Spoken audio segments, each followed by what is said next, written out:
जनी खेद दिल पके तिल गोरी हमके छुए द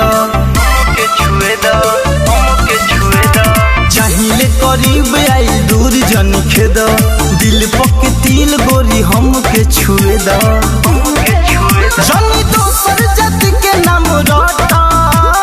हेलो मैडम, अरे फोटो ही के बात जादू जी से फोटो ना तो ए मैडम यहाँ से हटा ना तो ए मैडम यहाँ से हटा ना तो ए मैडम यहाँ से हटा ना तो ए मैडम यहाँ से हटा।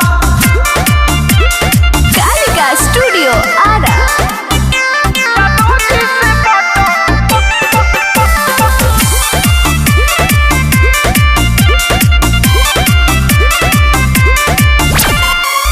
काहे अतना खातारू ए गोरी भाव हो हम नाही सहिला लइकिन के ताव हो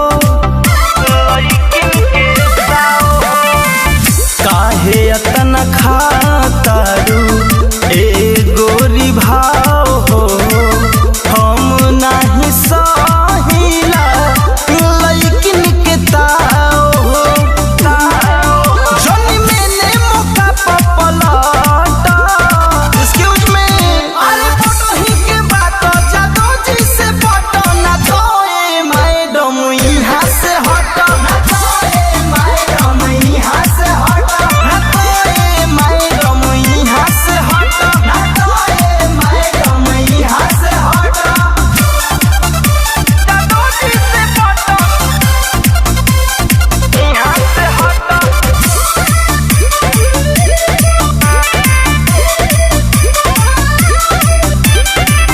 चाहिले खिलावल हम फूल तहरा बाग के जानी जाए के सोचा दिल हमार दागी के चाहिले खिलावल हम फूल तहरा बाग के